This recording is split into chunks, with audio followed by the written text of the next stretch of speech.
दोस्तों breaking news आई है American immigration तो 22 मई है 2026 है फ्राइडे का दिन है सुबह सुबह ब्रेकिंग न्यूज आ गई है और मेरे ख्याल नाल इस साल की सब तो वड्डी ब्रेकिंग न्यूज है क्योंकि इस ब्रेकिंग न्यूज की वजह नाल बेशुमार लोगों का इमिग्रेशन का सिस्टम ही चेंज हो जाना है।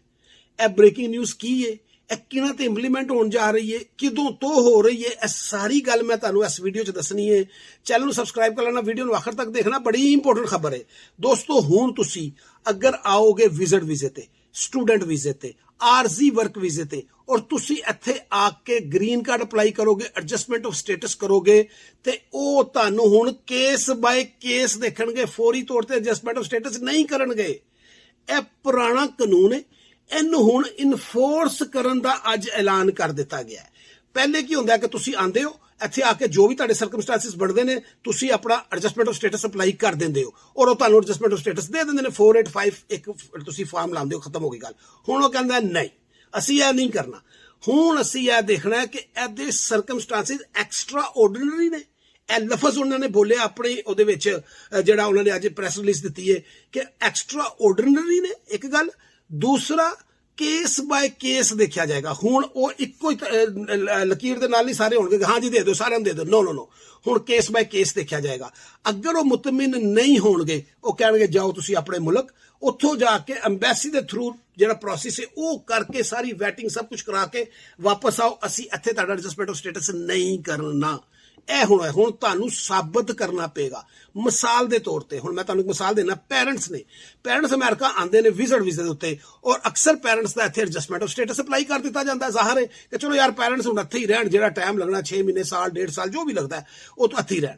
हुण पेरेंट्स जो अप्लाई करनगे ते उन्हां दे हालात देखे जाणगे उन्होंने लफज उन्होंने यूज किया सर्कमस्टांसिस केस बाय केस कि वो पेरेंट्स का इत्थे रहना जरूरी है वो क्यों इत्थे रह रहे हैं उन्होंने एक्सप्लेन करना पेगा सबूत देने पैणगे। यह केस हुण वकील तैयार करनगे यह एक लेंथी काम हो गया है कि तुसी जिन तक तुसी हुण नहीं कि बस एडजस्टमेंट ऑफ स्टेटस अप्लाई किया कागज भेजे चलो जी हो गया काम नहीं नहीं नहीं हुण नहीं हुण तुसी जो मुतमिन नहीं होणगे वो तुहाडे पेरेंट्स नूं कहणगे जाओ जी वापस उत्थे जाके अपना काउंसलर प्रोसेस करो जिहड़ा तुसी अंबैसी के थ्रू करना सी।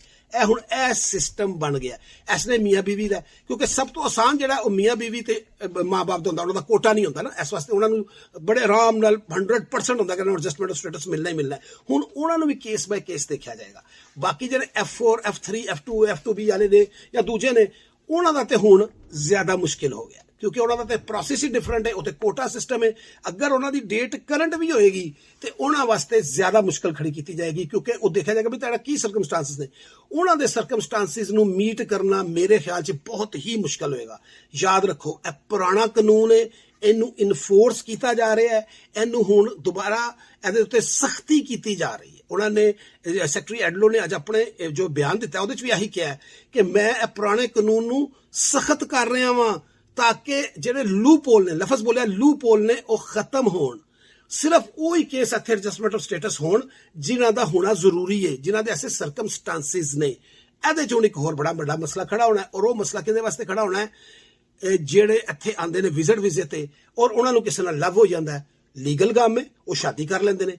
हुण जदों एडजस्टमेंट ऑफ स्टेटस वास्ते जाणगे ते बड़े सवाल खड़े होणगे। पहला सवाल कि तैनूं 3 महीने च लव हो गया तू इत्थे शादी कर लई ठीक है पहले भी यह सवाल तो खड़ा होंदा है हुण तू एडजस्टमेंट ऑफ स्टेटस वास्ते आ गया असीं तैनूं एडजस्टमेंट ऑफ स्टेटस क्यों करिए तेरे की सर्कमस्टांसिस ने। अगर वो कहेगा कि भी मेरी तो पहली इहदे नाल राबता सी आने तो पहले ही इस कुड़ी नाल इस मुंडे नाल ते ओह मिसरिप्रजेंटेशन चला जाएगा केस वैसे खत्म हो जाएगा।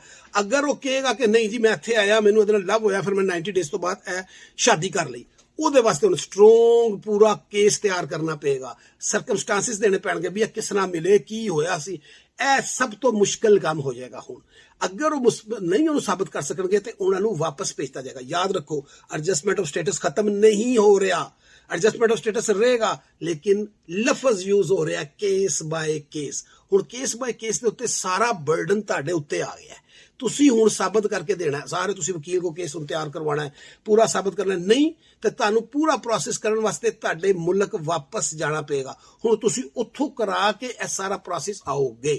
यह वे मेन मकसद वो चाहते हैं कि घट तो घट लोग इत्थे रुकण ਘੱਟ ਤੋਂ ਘੱਟ ਲੋਕ ਇੱਥੇ ਇੰਤਜ਼ਾਰ ਕਰਨ, ਕਿਉਂਕਿ ਜ਼ਾਹਰ ਕਹਿੰਦੇ ਨੇ ਇੰਤਜ਼ਾਰ ਕਰਦੇ ਨੇ, ਫਿਰ ਉਹਨਾਂ ਦੇ ਖਰਚੇ ਵੀ ਹੁੰਦੇ ਨੇ, ਮਸਲੇ ਮਸਾਇਲ ਵੀ ਹੁੰਦੇ ਨੇ, ਐਮਰਜੈਂਸੀ ਹੋ ਗਈ, ਹਸਪੀਟਲ ਜਾਣਾ, ਹੋਰ 100 ਪ੍ਰੋਬਲਮ ਖੜੀਆਂ ਹੋ ਸਕਦੀਆਂ ਨੇ, ਔਰ ਅਸੀਂ ਇਹ ਕੰਮ ਨਹੀਂ ਚਾਹੁੰਦੇ। ਵੈਟਿੰਗ ਦੇ ਵਿੱਚ ਵੀ ਸਾਨੂੰ ਪ੍ਰੋਬਲਮ ਆਉਂਦੀ ਹੈ। ਅਸੀਂ ਚਾਹੁੰਦੇ ਹਾਂ ਕਿ ਪੂਰਾ ਇੱਕ ਫਿਲਟਰ ਦੇ ਵਿੱਚੋਂ ਆਪਣੇ ਮੁਲਕ ਚੋਂ ਲੰਘ ਕੇ ਇੱਥੇ ਆਉਣ। ਕਾਨੂੰਨ ਪੁਰਾਣਾ ਸੀ, ਇੰਪਲੀਮੈਂਟ ਸ਼ੁਰੂ ਹੋ ਗਿਆ, ਹੁਣ ਹੋਣਾ ਕਿਦੋਂ ਤੋਂ ਹੈ? ਅੱਜ ਤੋਂ ਫੌਰੀ ਤੌਰ ਤੇ ਉਹਨਾਂ ਨੇ ਲਫ਼ਜ਼ ਬੋਲਿਆ ਫਰੋਮ ਨਾਓ ਗੋ ਔਨ, ਕਿ ਅੱਜ ਤੋਂ ਇਹ ਜਿਹੜਾ ਜਨਾਬ ਆਪਣਾ ਕੰਮ ਸ਼ੁਰੂ ਹੋ ਗਿਆ। ਹੁਣ ਤੁਸੀਂ ਐਡਜਸਟਮੈਂਟ ਆਫ ਸਟੇਟਸ ਜਿਨ੍ਹਾਂ ਨੇ ਕਰਨਾ ਹੈ ਉਹਨਾਂ ਨੂੰ ਕੇਸ ਬਾਈ ਕੇਸ ਦੇਖਿਆ ਜਾਏਗਾ। ਆਲਰੇਡੀ ਜਿਨ੍ਹਾਂ ਨੇ ਕਰ ਦਿੱਤਾ ਹੈ ਜ਼ਾਹਰ ਹੈ ਉਹਨਾਂ ਨੂੰ ਵੀ ਹੁਣ ਕੇਸ ਬਾਈ ਕੇਸ ਦੇਖਿਆ ਜਾਏਗਾ। ਇਹ ਸਿਸਟਮ ਅੱਜ ਤੋਂ ਸ਼ੁਰੂ ਹੋ ਗਿਆ ਹੈ। ਦੇਖੋ ਹੁਣ ਇਹਦੇ ਚ ਕਿੰਨੇ ਕੇਸ ਬਾਹਰ ਆਉਂਦੇ ਨੇ। ਅਗਰ ਕਿਸੇ ਦਾ ਇੰਟਰਵਿਊ ਆਉਣ ਵਾਲਾ ਹੈ ਪਲੀਜ਼ ਸਾਨੂੰ ਵੀ ਦੱਸਣਾ ਕਿ ਹੁਣ ਕੀ ਉਹਨਾਂ ਕੋਲ ਸਵਾਲ ਹੋਏ, ਅਗਰ ਅਪਰੂਵ ਹੋਇਆ ਤਾਂ ਕਿਸ ਬੇਸ ਤੇ ਹੋਇਆ, ਅਗਰ ਰਿਫਿਊਜ਼ ਹੋਇਆ ਤਾਂ ਕਿਸ ਬੇਸ ਤੇ ਹੋਇਆ। ਲੇਕਿਨ ਹੁਣ ਐਡਜਸਟਮੈਂਟ ਆਫ ਸਟੇਟਸ ਨੂੰ ਮੁਸ਼ਕਿਲ ਕਰ ਦਿੱਤਾ ਜਾਏਗਾ, ਖਤਮ ਨਹੀਂ ਕੀਤਾ। ਚੈਨਲ ਨੂੰ ਸਬਸਕ੍ਰਾਈਬ ਕਰ ਲੈਣਾ। Thank you so much.